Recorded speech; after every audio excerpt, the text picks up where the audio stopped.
Hello and welcome to another edition of the Stew with JT Brew. I'm your host, JT, along with my buddy Benny D. We have college football week 9 betting action for you.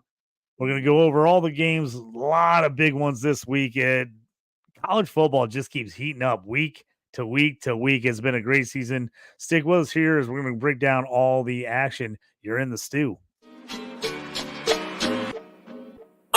You up on trades and why you move, you ain't designed to lose. Find you jumping over seemingly nothing, racking up points, makes the game a little more fun to watch. Can drop release, we started with the mock draft and now we making a mockery of the leaderboard. Quite obviously not a scrub, so start an institute, make evaluations like a commissioner do. It's to the point your wife make you watch in a different room. Update your roster and pick and choose when you get some news. Not much that we enjoy more than sipping brew, sifting through new statistics to make it to our end zones through different routes. Universities, institutes, down to homies who click in groups. I introduce you to the Stew with JT Brew.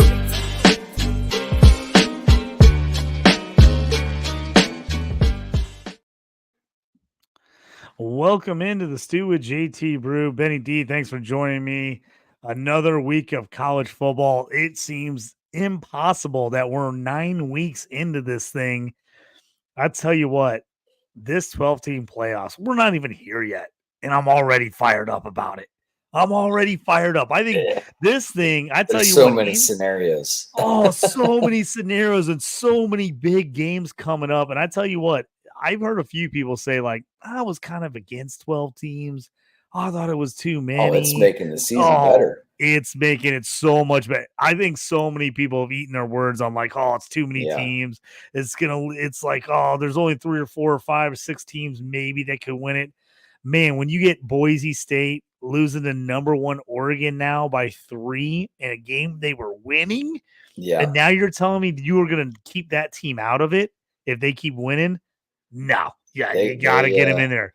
Got a huge you got a team Friday night against UNLV. Dude, monster games. We're going to get into some of these action, dude. We got some crazy games going. We got Illinois, big time win at home. Now they're at Oregon. They're in the mix, They're in the mix. Indiana, who no one would have thought in a million years would be undefeated, is undefeated. And they're in the mix. Killing teams, too. It's just wild. And the SEC, just freaking wide open. I mean, it's like every week now in the SEC, there's one like make or break game. Like, dude, if you don't win this one, you might not make the playoffs.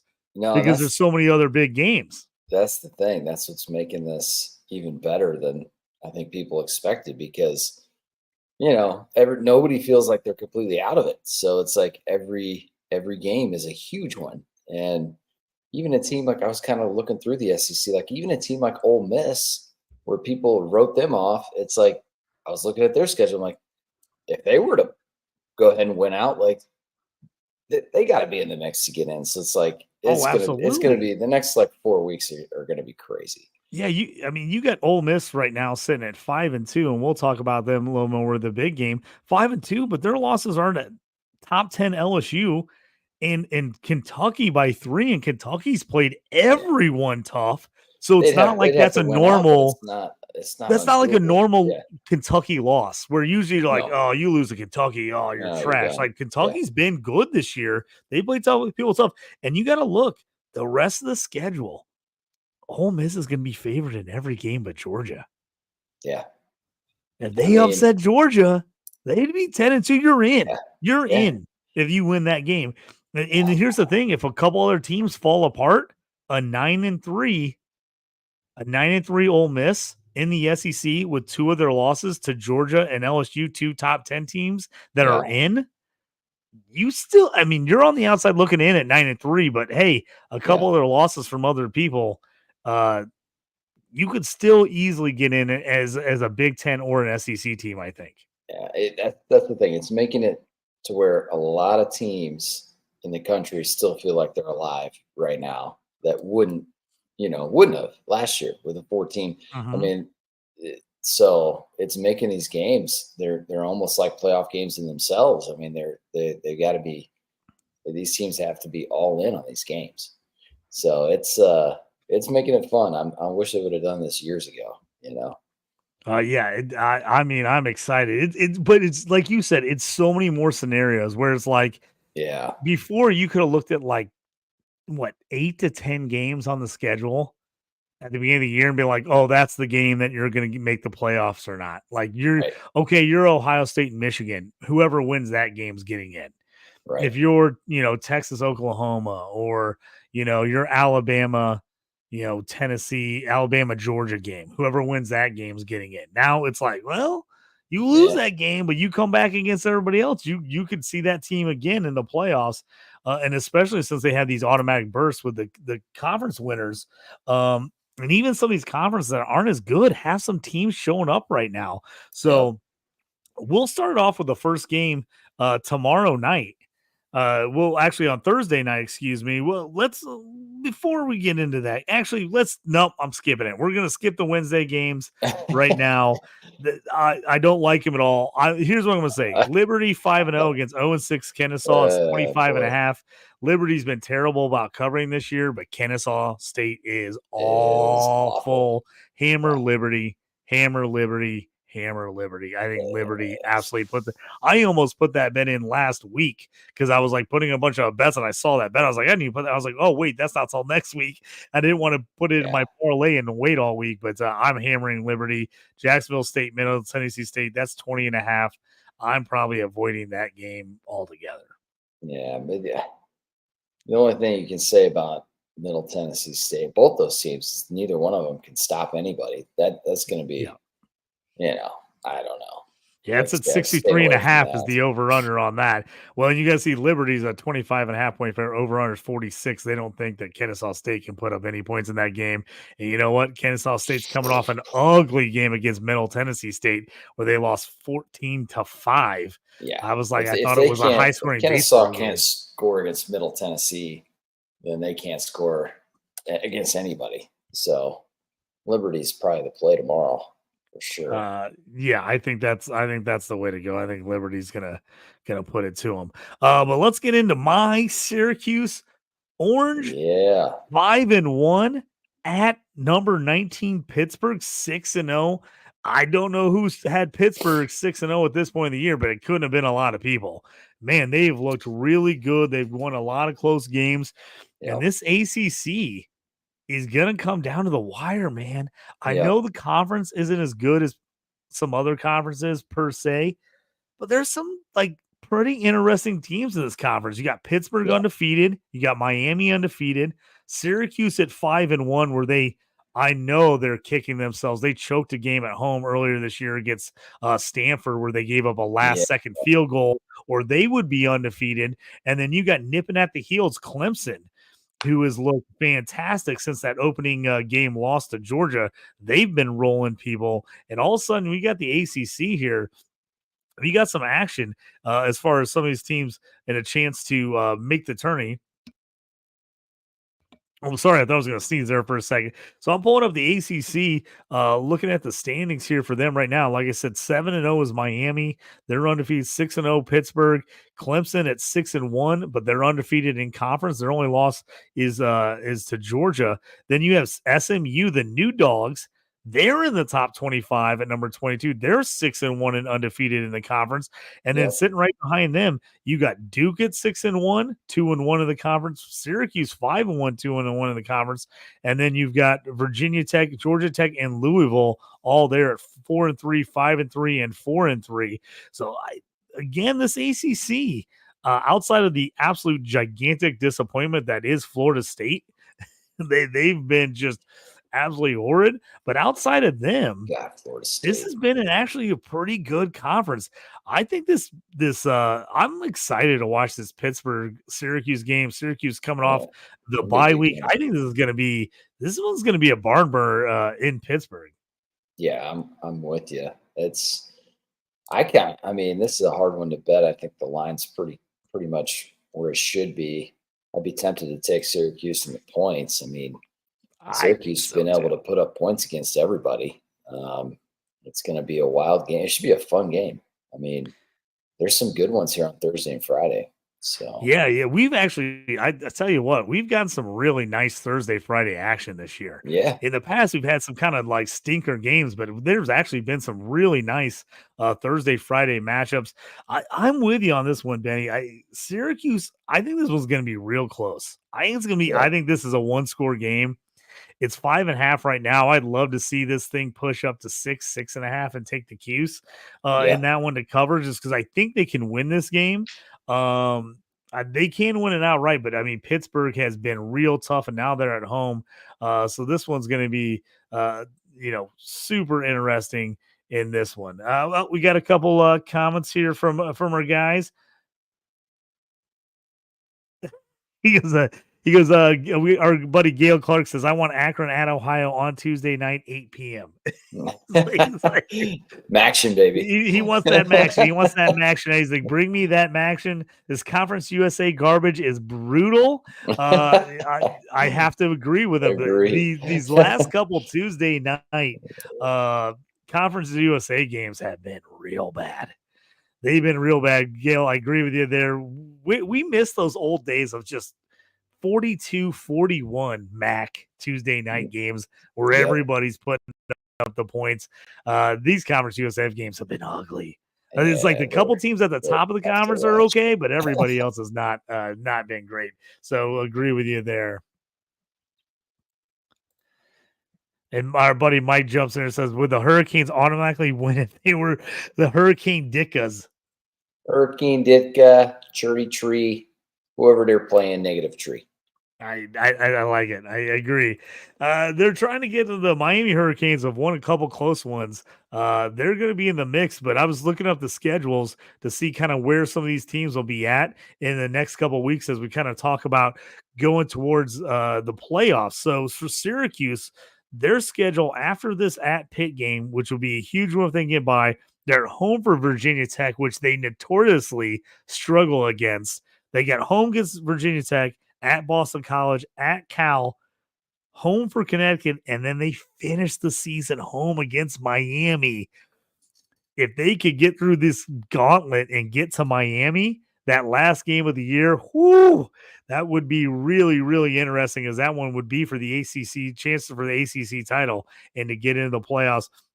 On the other side, for Pittsburgh, pretty similar scenario.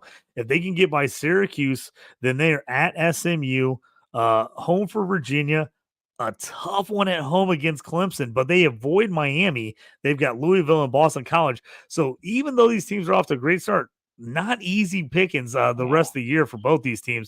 They got to go through a little bit of a gauntlet.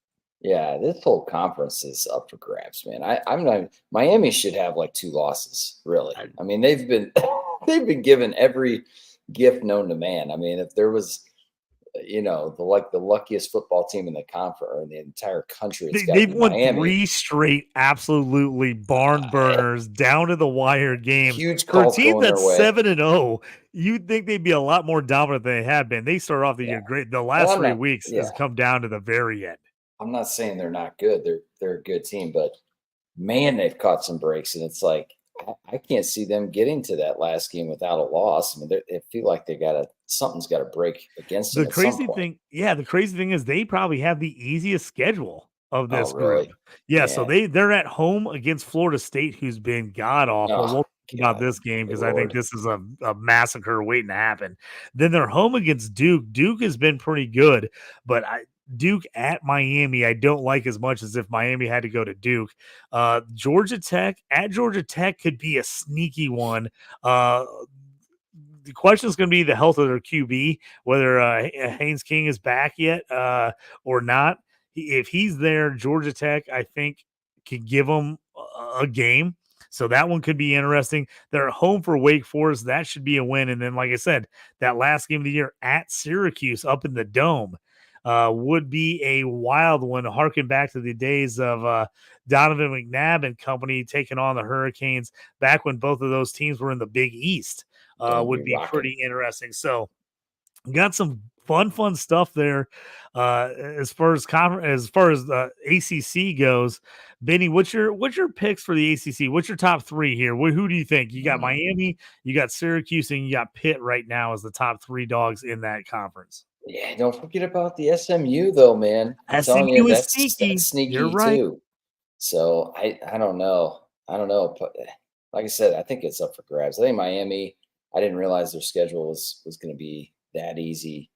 Obviously, Clemson. I mean, they're probably the best team in this conference for sure. I think.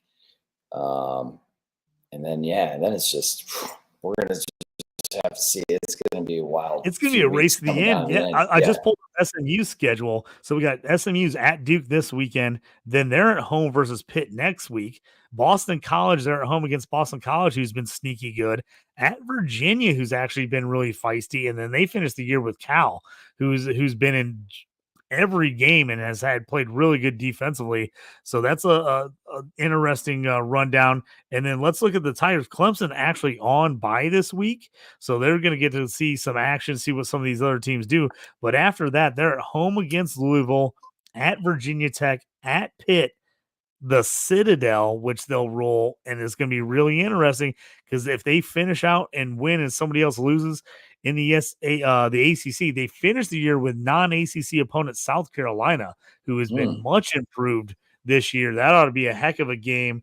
But it'd be interesting if they tied for the ACC championship, if somehow that game knocked them out of one of the qualifying spots. As there, we've got a couple of the at-large bids right now. They're totally in line for an at-large bid, as they've only got one loss, and their losses was at the time to number 1 Georgia, who's still in the top 5. I think Georgia is currently 2 in the rankings, 2 or 3. So that's right there. So very a lot of interesting games. And Ben, you know what also makes it crazy? Because all these conferences are so big, it's not like you have everybody playing everyone. So there's not all these tiebreakers. Like Clemson doesn't play Miami. Yep. So they could both go undefeated in the conference. So, do they have a conference championship game though? Would they? What? I have to be honest with you. I was just talking to somebody about this the other day, and I was like, how are they working these conference championship games this year when a lot of them, they expanded it so big that they're not going in the separate divisions like they used to. Right. A lot of teams, got rid of the division. So I'm not 100% sure. So I think it's just the 2 teams with the best record that get in there. So there's a good chance, like you're saying, it could be, a Miami Clemson ACC championship game, since they didn't play each other in the regular season. That would be, that'd be fireworks. That'd be a great game there as well. And, and Syracuse is on the other side. Syracuse didn't get Clemson this year, even though they've actually notoriously played Clemson tough the last couple of years. Even when they haven't been good, they've given them a tough ball game. So there's just so much. I mean, we're gonna happen. Almost 20 minutes in the show, and we've just talked about one conference, the ACC. I mean, it is. And they're all this way. I mean, that's what I'm saying. It's just wild. I mean, we were discussing the Big Ten leading into this, is kind of where are they going to go? I mean, currently Oregon, number 1 in the country, and number 13 Indiana, the 2 leaders in the Big Ten, 7-0 against 4, and both of them 4-0 in the conference, with Penn State 6-0, 3-0 the conference. They're number 3. Illinois sitting right behind them at 6-1, 3-1 is number 20. Wisconsin, big matchup with Penn State this week. They're 5-2 and 3-1. And then you got Ohio State currently all the way down in 6th in the conference, even though the 4th ranked team in the country at 5-1 and 2-1 in the conference. So a lot of options still there out of the Big Ten schools, as well as Indiana has got a pretty open road. We were talking about them last week. Do we see if we can get on them to make the playoff, as they have, it's going to come down to the Ohio State game for them. They got Washington this week, at Michigan State, home for Michigan, who is down, and then they're at Ohio State, and then home for Purdue.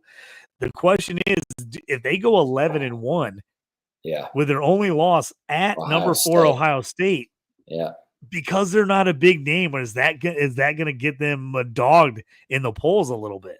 Yeah, I could see a scenario. I mean, you wouldn't, hopefully not, but especially with the way they've been beating teams. I mean, I realize their strength of schedule maybe isn't, but man, they've just shellacked everybody pretty much. And I don't know. I heard their quarterback is not playing this week against Washington, but the guy that came in for he's got to have a surgery on his thumb, but they're saying he's only going to miss a week. So the guy that came in for him last week, in that Yeah, route well, looked Tavon really good. Jackson was the Yeah, starter before Rogue transferred there. right. So Rogue has been absolutely phenomenal. He was 17 of 21 for 189 and a touchdown and a pick last week before getting hurt. Jackson came in with 7 of 8 for 91 yards and 2 touchdowns.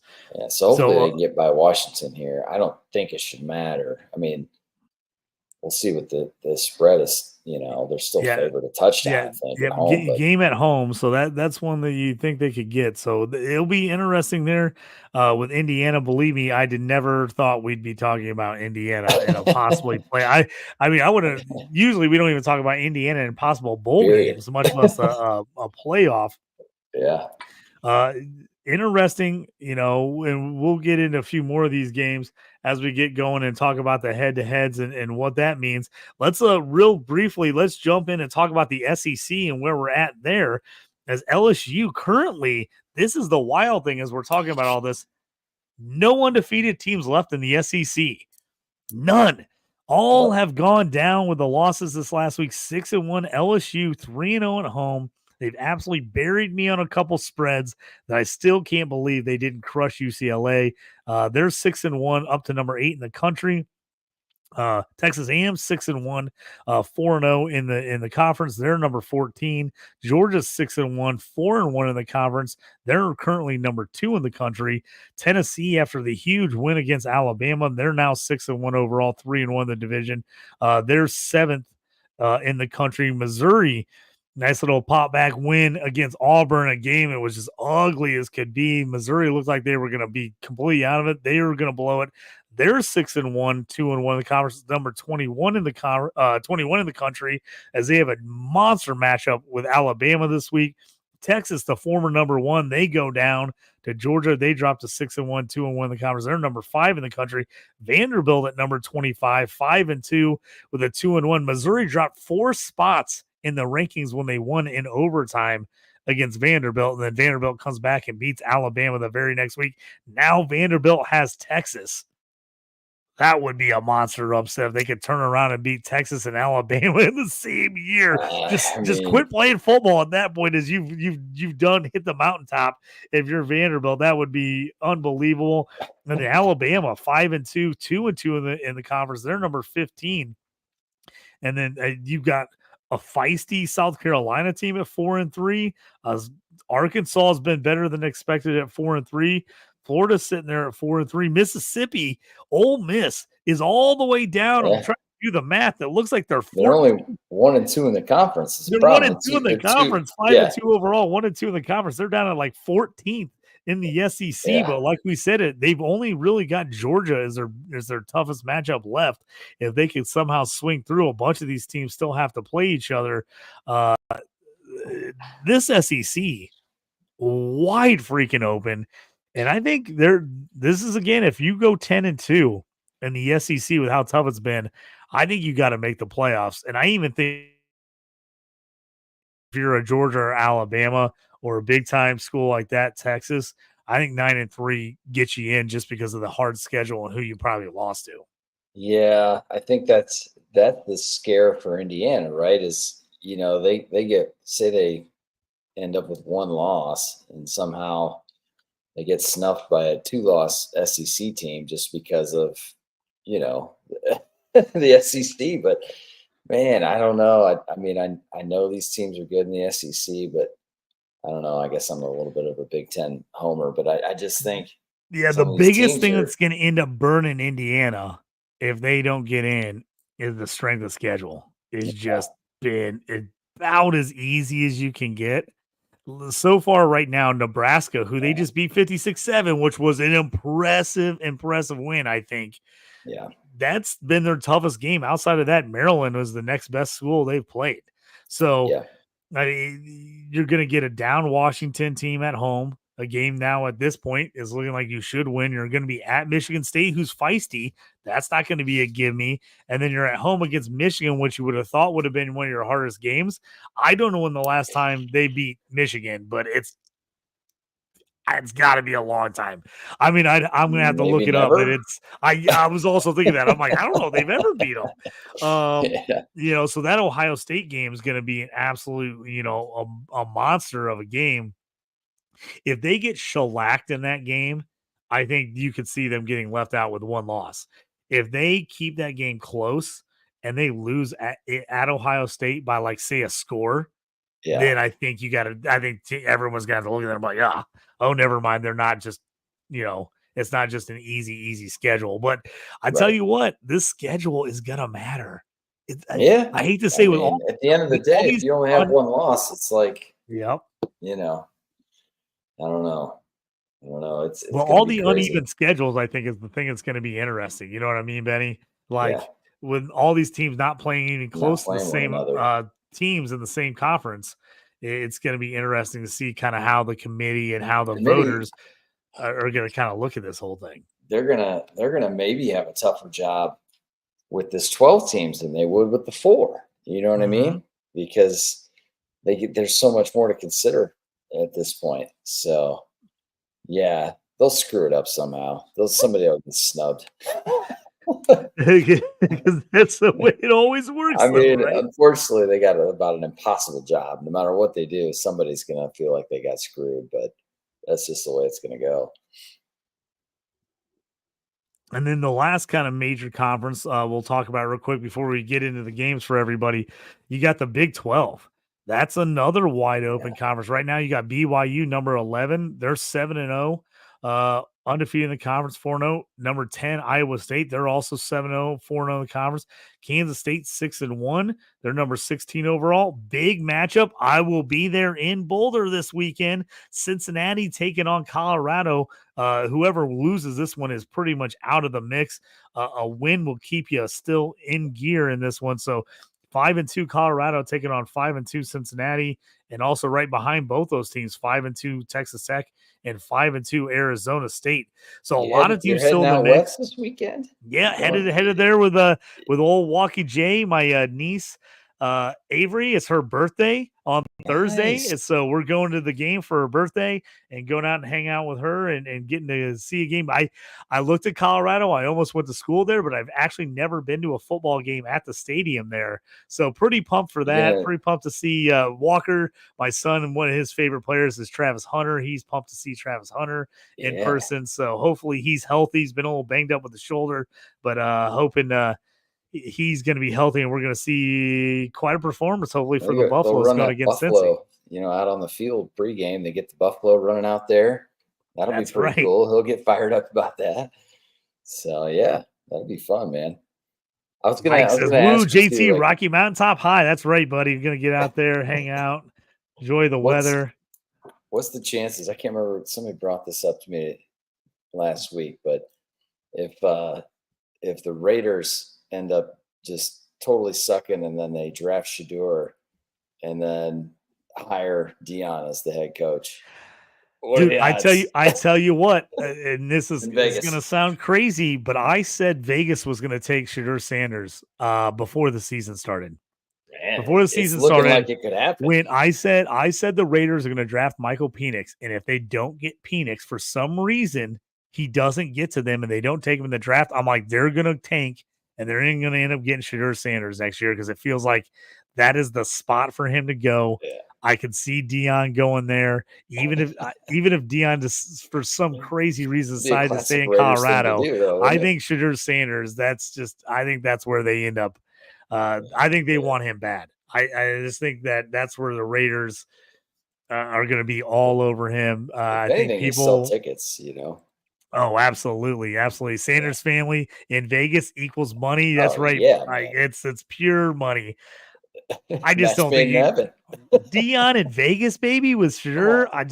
Man. I tell you what, it at least would get the hype train all over the Raiders. I would love to see it, man. I'd love to see him for the Raiders. I saw one person say, maybe he gets picked by the Browns. And I was like, please don't ruin his career before it starts by sending him to the Browns. At least he's got a shot at Vegas.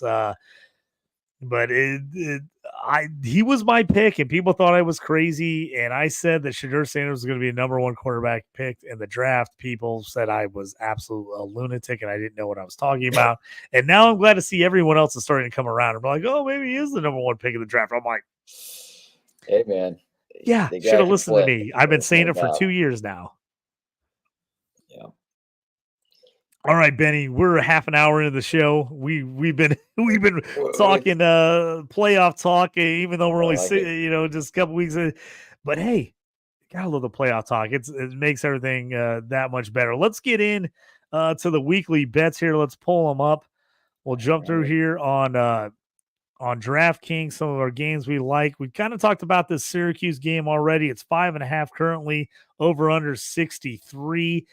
That's a real high over under. I think it can get there, but I'm being nervous that these teams, I think both of them are playing enough defense to maybe not get there. I'm liking Syracuse. I really like this. If this number pops up tomorrow or the next day, it gets up to 6.5. I'd be all over Syracuse. Yep. I'm with you on that. Friday night games, a couple nice matchups we talked about before. Louisville 7.5 at Boston College, over under 53.5. Louisville's looked really good this year, but man, Boston College has played teams tough. They just seem like they're in every game. They're just one of those teams that they just are gritty and they just bring it every week. What do you think on this one? Do you think Boston College hangs? You like the points? You think they stay within a TD? Yeah, it's a tough one. Boston College, like you said, they're tough. They do hang around. Castellanos I don't think he's 100%. He kind of, got banged up a little bit again last week. Didn't even know if he was going to go last week. So that makes it tricky too. I think if Castellanos goes for Boston College, you got to look to the home dog there for sure. But Louisville's good team as well. That's a good. Yeah, they've been tough. They're coming off the 7-point loss to Miami in what was a back and forth super close game.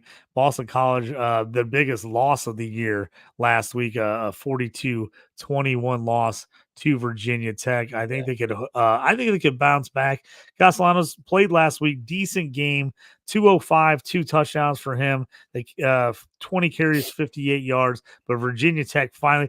The problem was Virginia Tech just pounded the rock. Tootin, the running back, just had a monster game, 18 carries, 266 yards, and 3 touchdowns. Thank you for my fantasy team. He absolutely crushed for me. So they're going to have to slow down the running game of Louisville. If they can do that, I think Boston College can cover the 7.5. Yeah, I think so too. And it might be, Louisville was in such a battle, last week with Miami that it could be a little bit of a tough turnaround to come back and play on Friday. So, yeah, they've lost a couple real close ones. They lost by 7 to Notre Dame, 7-point game to SMU, and then the 7-point game to Miami. So they've been close. I also have to say I'm rooting against Louisville as I've got them under on the season and doing the math. A loss in this game would really help me towards my under. The big game, this is the late one, one of the late ones. This should be super exciting. Boise State versus UNLV. Aston Genty right now is the favorite to win the Heisman. Boise State -3 at UNLV, over under a 65. They're expecting a lot of points to be scored in this one. You got to lean on this one, Benny? Well, man, I still lean Boise here. And I like UNLV. I like them. I've watched them a couple of times this year. It's a fun team. They play tough, man. They play hard. But this is like literally, you wouldn't think this early in the season, but this is like the Super Bowl for these two teams because it's not only the winner of this game wins their conference, and then whoever wins this game also very likely could go ahead and win out the rest of the season and could get that bid to make the playoff as the non-Power 5 team. Yep. So it's like this is as big as it gets for a non-Power 5, and it's going to be a fun one to watch too because it's going to be high scoring, and you got Genty and you got UNLV who's having the best season they've had maybe ever. So this is a good one, man. I don't know. I think I lean Boise State just because the Genty factor. He's just like a lightning in a bottle. Yeah, if UNLV could get by this one, they at Hawaii, home for San Diego State, at San Jose State, and then home for Nevada. That should be a clean sweep for them there. They should win all 4 of those games pretty easy. So, this is an absolute monster game. They've dropped outside the top 25, but I think a win against Boise State would get them right back in and get them moving back up the rankings. Boise State on the other side for them, this is a big one. Very winnable games the rest of the way. They're at home for San Diego State, at home for Nevada, at San Jose State, at Wyoming, and they finish things up with Oregon State at home. So super winnable games here. Like you said, Benny, I think this is just, I mean, this is the one here. Whoever wins this is going to get the inside track. They both have gotten decent media coverage this year, so I think that helps them out moving up the list. I tell you what, I was looking at the over-under, and I'm like, man, it seems like a ton. It seems like a lot at 65, and then I looked at what these teams are scoring. Boise, number 3 in the country at 46.8 a game. UNLV, number 6 in the country, 43.6 a game. We got these teams averaging 92 points a game combined. Oh, if I get the same game parlay going, Benny, this has got teaser of me taking the teaser down to 59 we should in this get game. Some player props too because of the, Oh yeah, on Friday night we'll get that. Yeah. I'm liking this, dude. We might have to move this one down to 59. Take a little JT over rushing yards, JT over rushing touchdowns. We'll play the whole game too for once. It'd be great. Ever since Williams has come in at QB, he's been pretty tough. I've liked what I've seen out of him for UNLV, and he's really kind of unlocked Ricky White, who was an absolute stud last year for UNLV. Got off to a slow start this year with Sluka at QB. He has been on fire since they made the QB change. He's got 3 of his last 4 games. He's gone over 127 yards of receiving. He's got 6 touchdowns in the last 4. He's got 36 catches. 36 in the last 4 games, averaging almost 10 catches a game, over 100 yards, and averaging right next to 2 touchdowns a game. So Ricky White has been absolutely electric. I tell you what, I'm going to be fired up to watch this game on Friday night. It's going to be a good one. We're going to get a same game parlay going on that one for sure. The other Friday night game, Rutgers versus USC. USC minus 14. Rutgers is in the doghouse for me. They absolutely crushed my JT Parlay play of the day, my 6-pick play from last week's show. I hit every one of them, and the only loss was Rutgers not winning at home against terrible UCLA. UCLA puts up their absolute biggest performance of the year on offense and wins at Rutgers. I still can't believe that happened. UCLA still killing me and covering every week, and yet I still bet against them. What do you trust USC in this one as a two touchdown favorite at home on a Friday night at what was that 10 o'clock? It's gonna be 8 o'clock West Coast time. This is the game of 2 teams you can't trust. So exactly. I'm not doing anything on this game. That's exactly what this is, because Rutgers is like the one team that's like, oh man, they're playing 11 o'clock at home against UCLA. Like, there's no way they'll give up 40 points to UCLA. To a team that hadn't scored over 20 all year. And they had a solid defense up until that. That game made no sense to me, but it'd probably be a good game, but I'm definitely staying away from this. Yeah, Rutgers on my shit list. I got to stay away from them. USC 3-4 right now. I just don't trust them. Even at home, 2 touchdowns to me is too much right now. So I'm staying away from that one.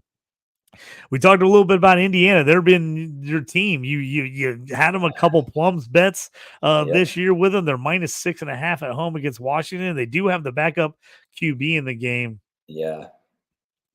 Kind of makes me feel like the spread's a little lower than, because of the QB thing. It is lower. I think you're 100% correct on that. And that offense, man, it's not like they got a guy playing that has 0 experience. You know what I mean? So you can't bet against Indiana at this point. I mean, there's no way. So I definitely lean Indiana. I feel like one of these weeks they're gonna mess around and but I'm probably gonna end up playing down Indiana if it stays under a touchdown. Yeah, you're gonna keep them under a TD. I like that game. The next game up is a game we talked about a couple weeks ago. Notre Dame, 13-point favorite at Navy. Over/unders 52. Navy 6-0, ranked 24th in the country. Notre Dame 6-1, ranked number 12. Navy has just been an offensive juggernaut this year. If you can believe that, you don't think about the team running the triple option as the offensive juggernaut, but that's what Navy's been. Fourth in the country, scoring 44.8 points a game. They're going up against the Notre Dame defense, number 9 in the country, giving up 11.86 points a game. This one's going to be interesting. And this is usually an absolute bloodbath where Notre Dame just sticks it to one of the military schools. I don't know. Plus 13 here. Do you think Notre Dame can get it? I feel like this is, if any year's the year that Navy gets them, it's this year. And I think they can keep it close. I really do. I think they can keep it close. Notre Dame's, I know Navy's 6-0.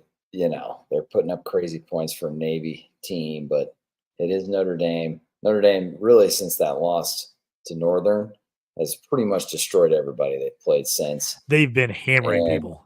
Yeah.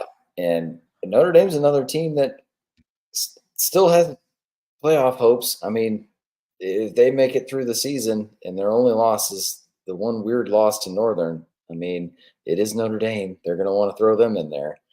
So this is, I'd have a hard time backing Navy here.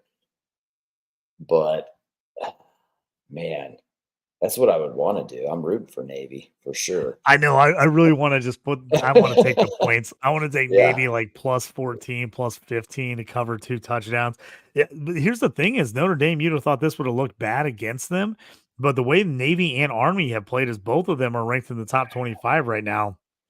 They're going to look like much better wins than Florida State will.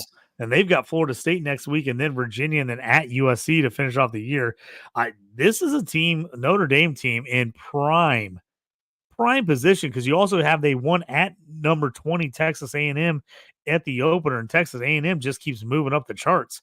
So, and they also beat Louisville when Louisville was top 15 in the country. So they can end up by the time this is all said and done with 4 top 25 wins, a one-loss Notre Dame team is getting into the playoff. Yeah, 100%. But they got to get by Navy, at Navy. So that'll be, man, there's some good games this week. That's going to be a fun one too. Another one in the Big Ten, Ohio State against Nebraska, 25.5 for Ohio State, over under 48.5. If you would ask me this 2 or 3 weeks ago, I would have like, this is way too high. Nebraska's going to cover 25.5. And then you got Ohio State coming off the bye. They lost the game to Oregon. Now I feel like their pressure is on to just absolutely murder people. And then Nebraska coming off that just absolute hammer job by Indiana. Yep. And now all of a sudden I'm starting to think maybe I should just be hammering Ohio State here that they win this by 4 or 5 touchdowns. Yeah. I got zero confidence in Nebraska at this point after the last, because their defense was supposed to be pretty good, and Indiana just went straight through them. So I don't know. I can't look to. It's a lot of points, but I just can't get on Nebraska there. I'll probably stay away from that because Ohio State. Every time I take them on a big spread, it seems like they never get there. They never do. I know. to me, this is a teaser written all over it. Yeah. Like take the tease and try to get it under 20. I think they can win this game by 20, but you're right there. That 25.5 stuff. We got a question here. Pull this one up from Interested Party. Excuse me. Thank you for the question. He says, will K-State win and cover the points against Kansas this week? This is a rivalry game. I like what Kansas State is doing. Kansas has been a colossal disappointment this year. Yeah. They're a team that they had a lot of high expectations coming in the season. Everybody was talking about their coach getting a really high-profile job and taking off this year after this season, and things have just not gone their way whatsoever. Was trying to jump through. Here we go on it. So you got 6-1. Kansas State, number 16 in the country, against 2-5 Kansas. It's only minus 10. To me, I am shocked that it's this low. I think Kansas State puts it to them. They're coming off a really nice win against West Virginia, a super close win against Colorado at Colorado. That was a tough one. Now they're finally getting home. Kansas State has looked great this year. The only game they got beat was BYU. Absolutely put it to them in a night game at BYU. But I think that was kind of an anomaly. But then everybody looks now and you're like, oh, wait, BYU's undefeated and ranked top 10. So now it's not a bad loss. Kansas really just finally got off the snide with a 42-14 win over Houston. I think Houston's pretty bad, though, this year, to be honest with you. They've kind of fallen apart. I don't think Kansas is as bad as their record. They're 2-5, but they played everybody tough. They lost a super close game to Illinois. They lost a 3-point game to UNLV. They lost at West Virginia by 4, lost by 11 to TCU, 4-point game at Arizona State before the big win. So I think they're playing teams tough. So I can see where this game is a little bit lower at 10-point spread. I like Devin Neal a lot. I just think Kansas State's going to be ready to roll. I think they know that they're right in the mix in the Big 12 to get in the playoffs. I think they come out against a rival. I'm taking them to cover in this one. I think K-State wins, and I think they cover the 10. Yeah, I think Kansas State's just better. I mean, Kansas definitely has had a pretty – if you look at those teams, it doesn't sound like a whole lot, but when you go back and look at, I mean, those teams that Kansas have lost to and been close are pretty good teams, really. Mm-hmm. When you start looking at them, UNLV, Illinois is better than people thought. I mean, Kansas, Arizona State's played some really tough games. Yeah. They've been in a lot of games. So Kansas has the talent to stick around, but man, I just think Kansas State's better. Wouldn't be shocked if Kansas did some backdoor, and ended up backdoor covered in this one. Yeah, just ended up losing this game by a touchdown or something. But Kansas State's definitely the better team. Yeah, sure. I got to go with Kansas State on the cover, the win in the cover. We talked about this one. We'll bring up him. He says, how you feel about Indiana versus Washington without the starting QB? It's only 6.5. I still like it's Indiana. Not like I think I like Indiana too. It's not like they're not going with a guy that started for them and played. So if it was like a brand new freshman who's never played, I'd probably feel a little more nervous about it, especially if it's at Washington. At home, I'm jumping on the 6.5. I think Indiana, they've got the momentum. They know how important this game is. They can see down the line. They got Michigan and Ohio State coming up. I think they're going to go hard. And I think they're going to win this game. It does make it a little iffy without the starting quarterback, but I also think this is probably closer to a 10 or 11-point spread if the starting quarterback's in. Mm-hmm. So I think you're getting a little bit of a grace getting at 6.5. Yeah, I'm with you. Benny, how about Ole Miss here at home, -20 against Oklahoma? They were absolutely just rolling people to start the year. Then they ran into a little bit of some trouble. That really rough game against Kentucky where they slowed them down, came back, beat South Carolina, and then a tough 29-26 back and forth battle against LSU. Now they got the bye week, and now they have Oklahoma at home. Oklahoma's been very disappointing this year. I expected a lot more out of them. The record isn't terrible as they played some tough games, but they lost to number 6 Tennessee by 10, lost 34-3 to Texas, and then last week 35-9 to South Carolina. 20 points is a bunch in this one, but I feel like everything is falling apart in Oklahoma. And I think Ole Miss, they're looking at their schedule and they're like, we got to get this one. We got to get a good win. And we got to get to Georgia because it's all down to Georgia if we can get Oklahoma and Arkansas the next 2 weeks. I usually wouldn't want to take this many points in this type of game, but I think Ole Miss can win this by 3 touchdowns. Yeah, I think they can. They're definitely explosing up. Oklahoma's kind of falling apart at this point a little bit.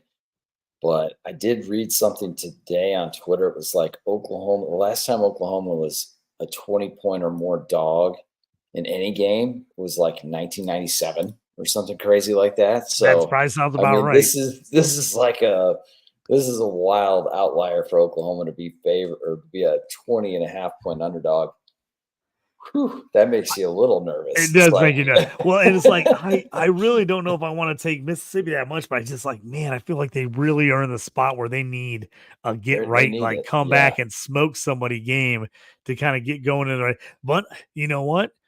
It is one of those things where you could see them maybe overlooking them slightly with the way things have gone. And then they turn around trying to look ahead and saying, hey, we get these next 2 and then we get Georgia and a chance to get back in it. But I might want to rethink that one. I'm gonna think about that. That one's probably not going in the parlay. That one's probably not going in the parlay. Maybe I'll take that one straight up.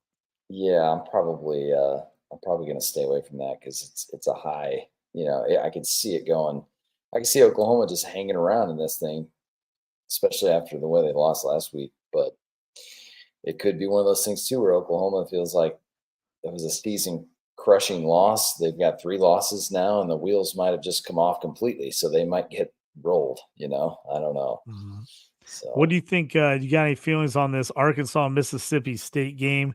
Arkansas has been much better than I thought they'd be this year. They're 4-3. Mississippi State, a terrible 1-6, but they've shockingly played everybody close. They lost by 10 at home to Texas A&M last week. They lost by 10 to Georgia. Their only big game they got blown out was 22 by Texas, and then 17 by Florida. So, I mean, they got hammered by Toledo 41-17 to start off the year, but then they've gotten better and they've stayed close. Do you think Arkansas wins this one by covers the 6, or are you avoiding this game altogether? Man, I'm probably avoiding this one. This is a tough one. Arkansas is so up and down. I know. This feels like a game where I want to say hammer Arkansas. Yeah. Like, they're a better team. They played better. They're doing all this. Like, they should win this game. If they want to stay in the mix to do something, they win this game by a touchdown. But I just don't believe. I don't know if I believe. I feel like Mississippi State could keep this one close because they have played fairly well this year and stayed with teams, even though their record's terrible. They've actually been in a lot of games. Yeah, I think I'm going to have to avoid this game. I'm nervous. That one, yeah. Jumping back down the list here, the big one, this one, if I wasn't going to the Colorado game, this was the other game I was looking to go to this week with my uncle, who's a gigantic Alabama fan. My mom's family's all from Alabama originally and grew up there, was born there. Alabama 13.5-point favorite against Missouri, over under 55. Alabama coming off the tough loss at Tennessee, a game they were leading late. Missouri had to make just an unreal comeback as they just played an ugly game against Auburn last week at homecoming, able to come back at the win. This one's massive. If you're Alabama, you lose this game, it's done. I mean, you're out. Like, there's no way you're making the playoff. You are officially finished. Missouri on the other side, and we talked about this, Benny, earlier. You get 10 wins and you go 10-2 in the SEC, you think you would get in. So this Alabama game, they're still got some tough ones left. So don't let me say that they don't have hard games left. But they got Oklahoma at home, and we just talked about them being struggling. At South Carolina is going to be a much tougher game than I think anybody thought at the beginning of the year. At Mississippi State, which we said they played teams tough, but that should be a win. And they're home against Arkansas, who they've just absolutely dominated the last couple of years. If you can get this win at Alabama, would just be an absolute monster of an upset for Missouri. Even with Alabama going to 3 losses, winning at Alabama still holds cachet. I think they win this game, and if they can get out with just one more loss and they lose to one of those other teams and finish 10-2 with a win at Alabama, I think they're in. If they lose this game to Alabama, they could still finish out 10-2 and possibly make it. I think it makes a difference if they win at Alabama. I think that's what puts them over the edge and gets them into the playoffs. Yeah, no, I'm with you. I think, unfortunately for me, I just can't see Alabama losing this game. You know, I don't think, and I know you're a Tigers fan, and I'll be pulling for them for sure, and I'm not sure they're going to cover the 14. But I just think Alabama's going to win this one. Missouri has not played probably this is a road game. I mean, Missouri's not had a game this tough this year yet, Yeah, and this Alabama one's coming off the loss. I mean, I really was hoping Alabama beat Tennessee, honestly, because I thought if Alabama beat Tennessee, that would definitely help Missouri's cause. This one scares me. Yeah, I could see the same thing that happened at Texas A&M, where they wouldn't go in stuff goes wrong early on and they just absolutely crumble is what happened at Texas A&M, and they ended up losing that game. This is what makes me nervous here is they lose this game. They win out. They finish 10-2, and then for some reason don't make the playoff at 10-2 because people think they didn't have enough good wins with their 2 losses at Texas A&M and at Alabama. I had them finishing 10-2 in the regular season. When we did our preseason show, I thought they could get over 9.5 was the win total. I thought they'd get to 10-2. I thought their 2 losses would be at Texas A&M and at Alabama. So it'll be interesting to see what happens there. I'm hoping they keep it close, but I have to be honest, not putting money on this one. I just don't. I don't know. Yeah. If I got rid of my heart, got rid of my feelings, I think I'd be all over Bama in this. Yeah, yeah. I mean, yeah, I know. But I mean, Missouri keep it close. You never know. I mean, Alabama's definitely not the same Alabama, so we'll see.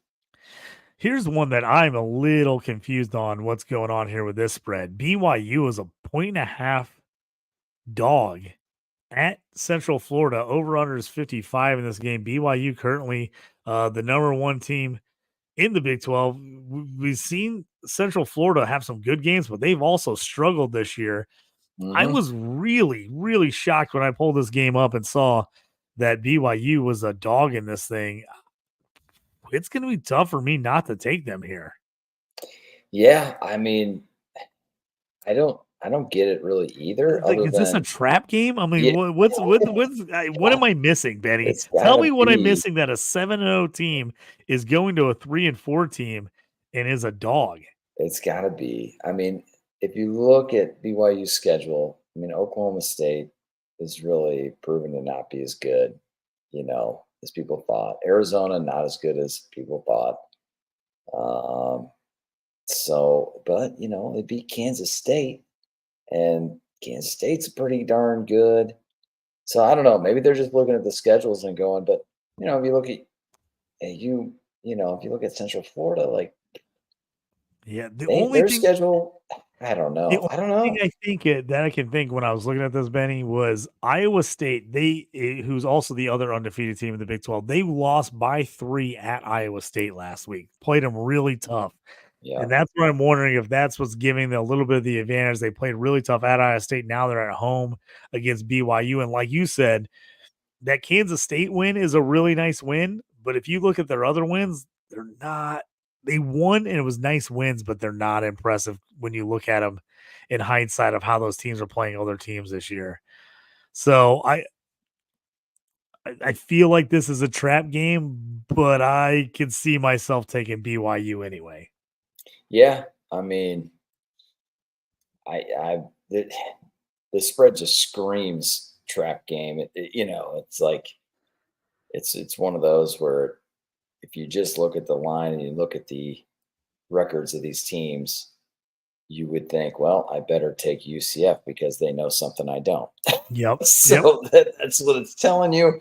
But at the same time, I'm like, I mean, BYU's been great, man. They've been great on offense. I mean, I don't know. It's a little that one's definitely smelly though. Yeah, that I'm gonna have to think about that one. What I don't want to do there because I everything's in me is telling me like, why am I not taking BYU here? But then I can see where they end up losing by 10, and I was like, wow, that's why I shouldn't have taken freaking BYU.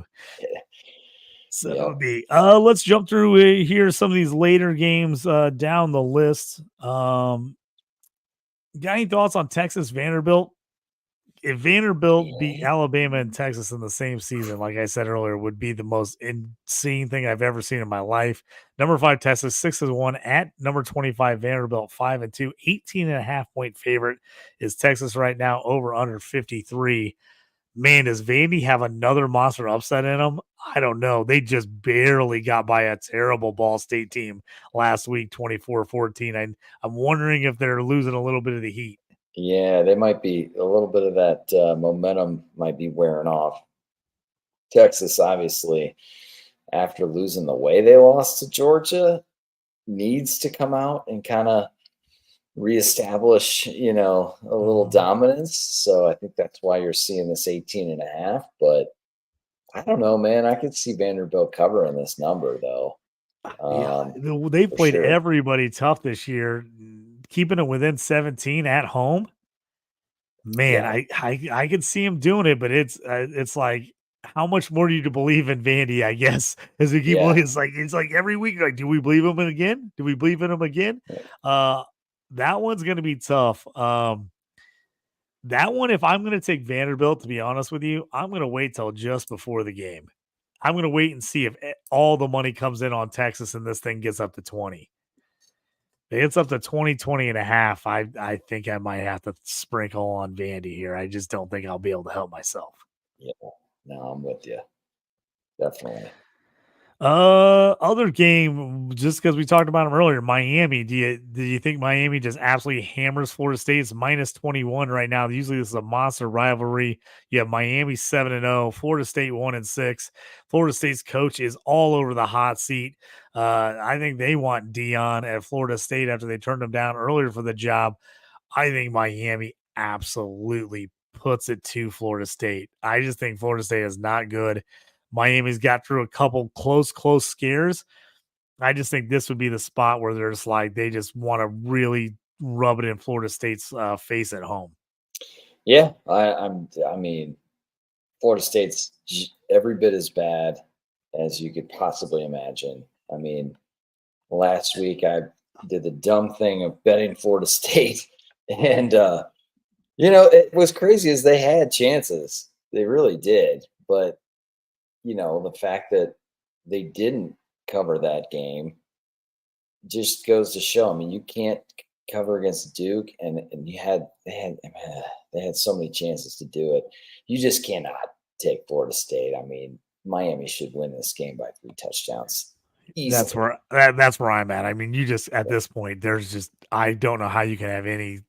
Like you said, you had it as a Plums bet last week. I was like, they could have covered it, but I thought they were going to win the thing, but man, it's like every time you think they got to get a little bit better, you watch them play and you're like, God, how they keep getting worse every week. It just blows my mind. A big one in the Big Ten, Penn State, number 3 in the country, 6-0 versus a resurgent Wisconsin team, 5-2 at home, minus 6.5 for Penn State, over unders 48. Old school Wisconsin, I think they cover this. They pound the rock. They keep it close. They do everything right, and they keep this game close, and they hold Penn State down. I don't know in this one. Penn State hasn't been super impressive, to be honest with you. They won the 21-7 game against Illinois, but that game was much closer than people realize. They absolutely killed me on not covering against UCLA on a 27-11 win at home, only winning by 16 against UCLA. Then they went to USC and won by 3, 33-30. I really, really want to take Penn State 6.5, but I have to tell you, I'm not super confident about it. Yeah, Wisconsin looked good last week. I don't know. I'm not that. They've been dominant the last 3 weeks after they lost by 17 at USC. They've won 52-6 against Purdue, 42-7 against Rutgers, and 23-3 against Northwestern as their defense has gotten it together. Yeah. And I feel like Penn State's a little overrated as well. Man. It's like you look at the talent on that team and you're like, they're just loaded. Yeah. But then you're like, do I trust Franklin in a big game? Like, they're looking down the road. Like, this is a game. Wisconsin's not what they've been in the past. You think this is a game, as you're the number 3 team in the country, you should roll this. Yeah. But dude, they got Ohio State next week. I know. Are they going to be looking ahead? This would be a classic time for Penn State to drop a game. They're going to finally get Ohio State at home. Yeah. In a battle of top 5 teams, and it would be classic Penn State to lose at Wisconsin the week before. Yep, and that's why you're seeing 6.5 point line here, Well, and they have the easiest schedule to finish out the year, too. They're home for Washington, at Purdue, at Minnesota, and home for Maryland. I mean, Yeah. this game in Ohio State, they should roll everything else. Now, here's the question for them. If they finish 10-2 and they lose to Wisconsin and Ohio State, and literally the best win on their resume is going to be Illinois, is their overall best win of the season, with their next best win probably being USC, when USC is not even over 500 right now. That doesn't bode great for the scheduling for Penn State. I mean, if you lose to Ohio State, you're in. I mean, if you only have one loss and your only loss is to Ohio State, I mean, you're in.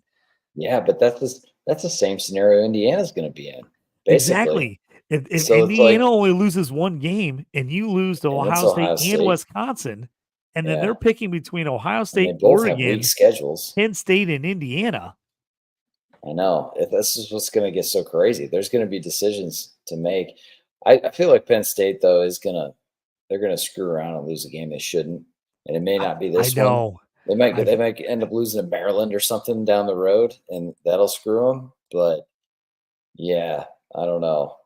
I don't trust Penn State. But I don't trust them either. Like you said, they're loaded. I mean, they should cover this. They should win and cover this game. No doubt about it.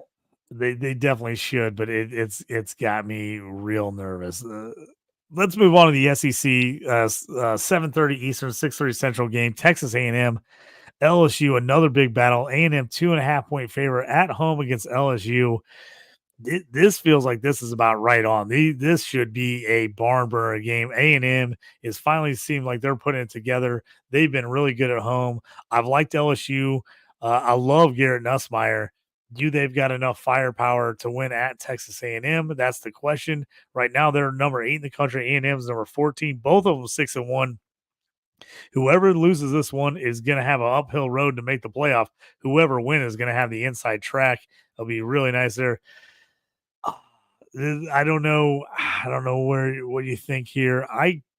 I'm leaning LSU in this game. I'm leaning the points. I kind of want to get this one up to like 3.5 and take them on the field goal, or just go all out and take a money line at plus 120. I don't know what it is, and I don't have like any kind of statistics to back it up. I just think LSU's offense is better than A&M. I think Nussmeier is just a better QB than Wegman. Yeah. I that's all I have. And I just, for some reason, I think LSU, they've already played some really tough games. They won the 3-point game against South Carolina, the 3-point game against Ole Miss. I think they've had a much tougher schedule than A&M to me at this point. I think LSU gets this one done. Yeah, I'm with you. I mean, I like LSU in this one. A&M coming off a huge win.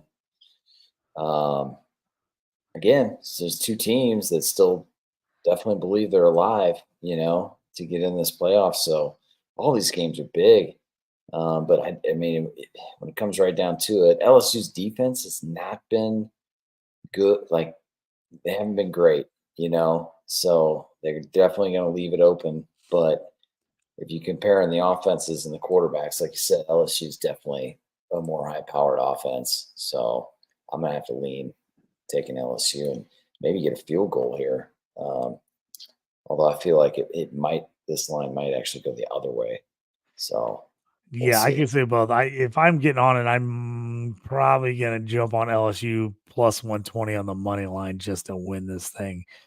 Michigan State, big battle here. Michigan State starting to look like they're putting it together a little bit. Nice little win last week against Iowa. Got a good upset win there. At home, 32-20. After getting blasted by Oregon and Ohio State. At Michigan, what do you think in this one? I don't know what our buddy Mike thinks about this one. He's the resident Michigan fan in the group. 4 points. I gotta at the over under 40.5. This one feels like low scoring, ugly, like 2017 game. Give me Michigan State. I mean, I think so too. I'm thinking Michigan State at +4, or I'm taking the under, I think.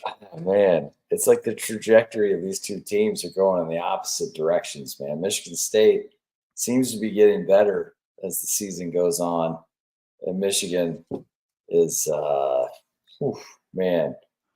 I mean, to see a team that won the national title turn around and just really offensively cannot do anything. I don't know. Michigan State's going to be right in this thing. I mean, the spread just changed as we speak. It went from 4 to 3.5. So That's it. I, Well, I think people are going to start getting on Michigan State in this one. I love Michigan. I love Michigan State at 4. I'd be all over. I just think it feels like a field goal game. It feels like a low scoring game. yeah. Here's the thing: there's nobody that's going to go into this game. Really, anybody that's going to play Michigan at this point that's not going to think they're going to have a chance to win. You know what I mean? Yep. The mystique factor, is a little gone. broken right now. At least right now. But yeah, there's not going to be any intimidation factor for Michigan. So I don't know. I could definitely see Michigan State going in there and winning this thing. All right, last couple games before we get out of here. SMU at Duke, 2 surprising 6-1 schools. I don't know if anyone thought both these teams or either one of them would be 6-1. So big matchup here in the ACC. Right now, it's an 11.5 point favorite for SMU on the road. It was at 11.5. Now I just looked on here; it's up to 12. Over under is 48.5. SMU's kind of been turning it up lately. Just came off a 30-point win against Stanford. They beat Louisville by 7, smashed Florida State. Their only loss this year is a season opener, 18-15, and a close one to BYU. Duke's only loss was a 10-point loss at Georgia Tech, who's been pretty good. Won by 7 last week. I think you had Florida State +3 in that bet. Duke able to cover at the end, win 23-16. I'm like an SMU in this game. 12 points does feel like a lot, though. Yeah, it does. SMU is so much better than Florida State, I think. And that's kind of been that's kind of been a surprise, though. Coming into the season, people weren't thinking SMU, but yeah, this is a good game. It should be a pretty close one. Probably lean SMU there. I think so too. If I had to take any money on it, I'm taking SU. And the last game of the night for us, like I said, holding this one to the end. I'll be there. 9:15 Central Time, 10:15 Eastern. We got the late game. Colorado -5.5, over under 57 against Cincinnati. Usually, I would have said hammer this over 57. I was like, this game is going to be a shootout. Colorado, though, actually, their defense played really well last week against Arizona, winning 34-7. And Cincinnati's defense, after a 44-41 close loss in a shootout against Texas Tech, their defense held Central Florida to 13 and Arizona State to 14 the last 2 weeks. So it's like, I would have said early on, like, definitely go the over in the points. Right now, both these teams averaging right around 30 points a game. Both of them giving up right around 20 points a game. So you have that 57 line. Looks like that is pretty right on in this one.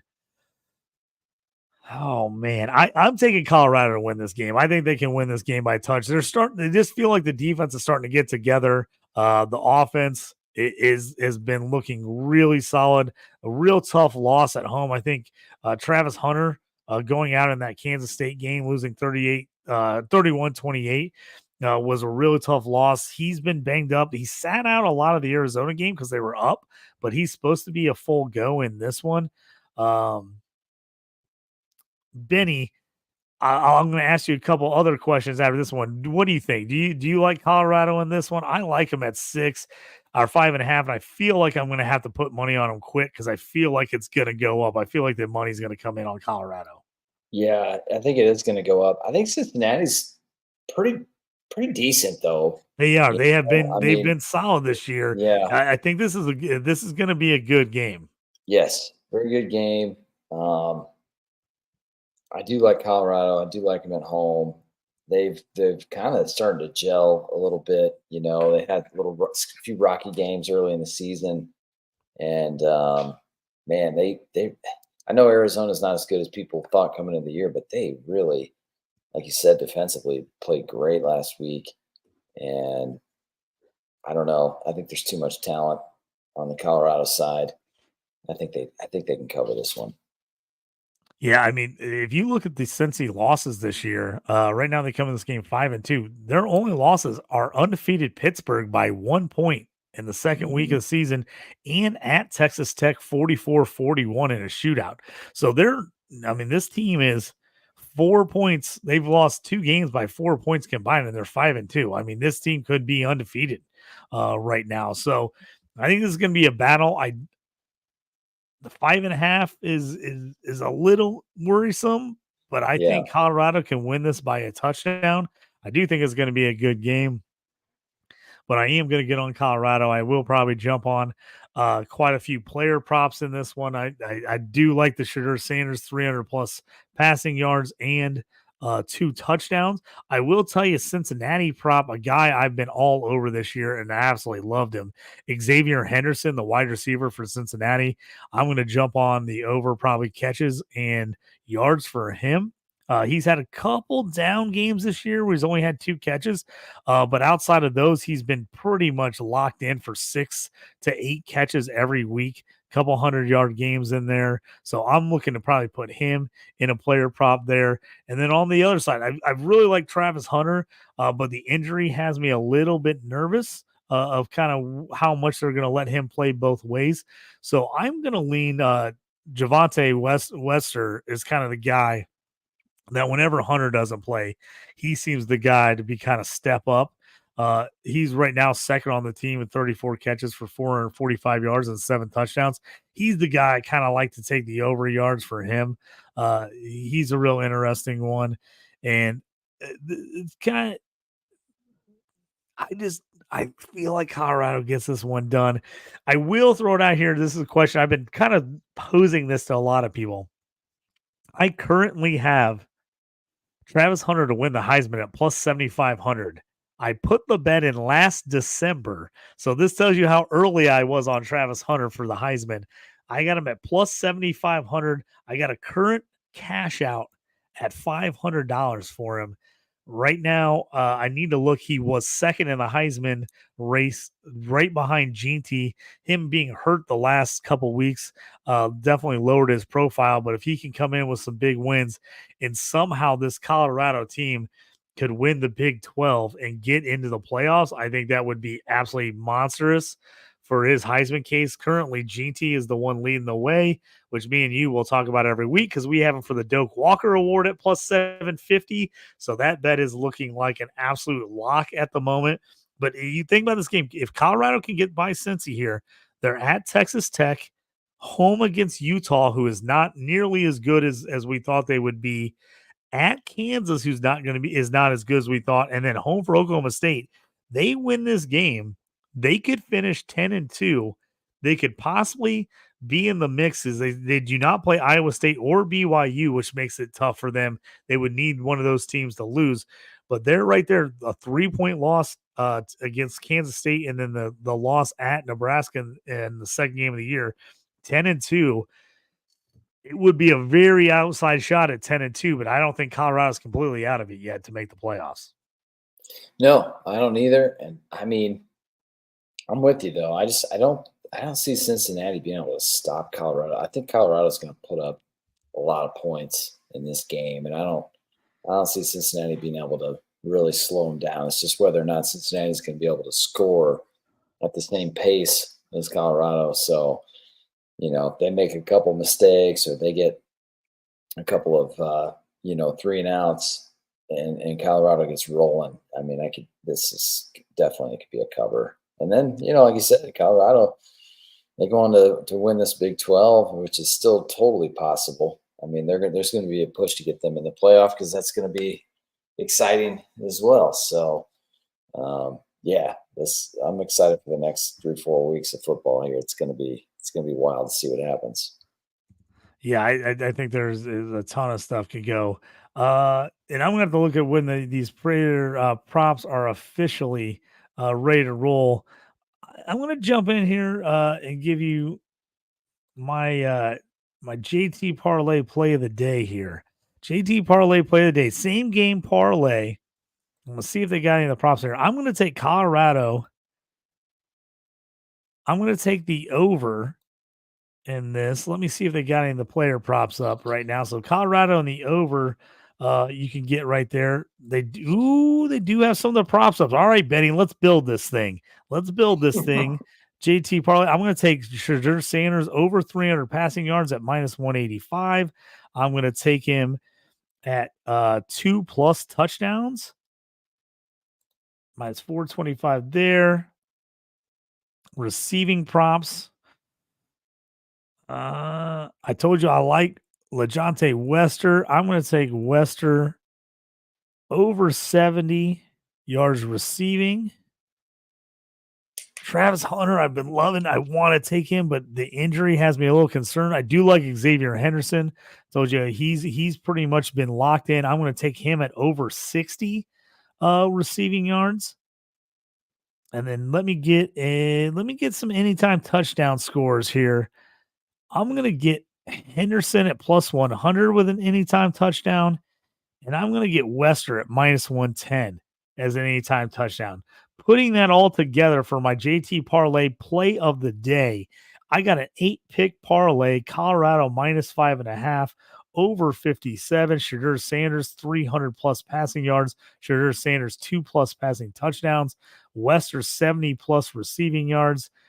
Xavier Henderson, 60+ receiving yards. And then Wester and Henderson each with a touchdown. That's an 8-pick parlay. Put that one together. That's my pick. That's what I'm going to do. Right now it's saying that I can't parlay those together because I'm going to have to hit it in the same game parlay. But that's what I'm going to do. That's going to end up being, I'm going to guess that's going to be around plus 4,000 on that one. I will put that one up after the show. I'll put it all together, get it all mixed up, and I'll throw that on my Twitter page at JT Orangey and check it out there. I'm guessing it's going to be in the plus 4,000 range on that 8-pick parlay. But that's going to be my same game parlay for the late night action. Anything you're feeling like, Benny, for the Plums bet of the week?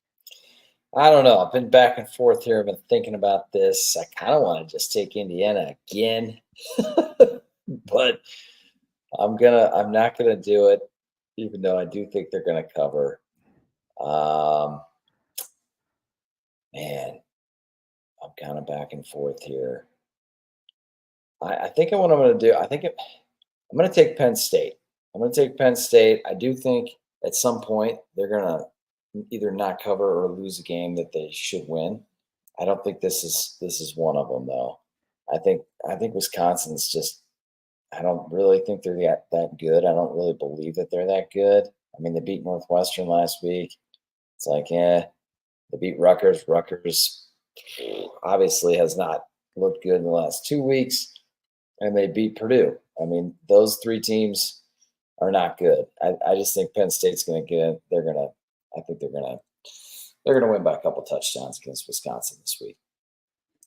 I like it. That's the Benny D. I feel it deep in my Plums pick of the week. He's going with Wisconsin to cover the 6.5. Give me Penn State.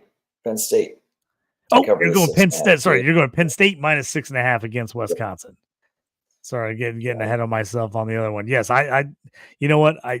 Penn State's they've been making me nervous, but I think they get this one. I think they're ready to set up a monster game against Ohio State next week. I think that's going to be the next. You know what, Benny? We got to talk about it. It's the one game I forgot to bring it up on the sheet after the monster win for the Illini last week against Oregon.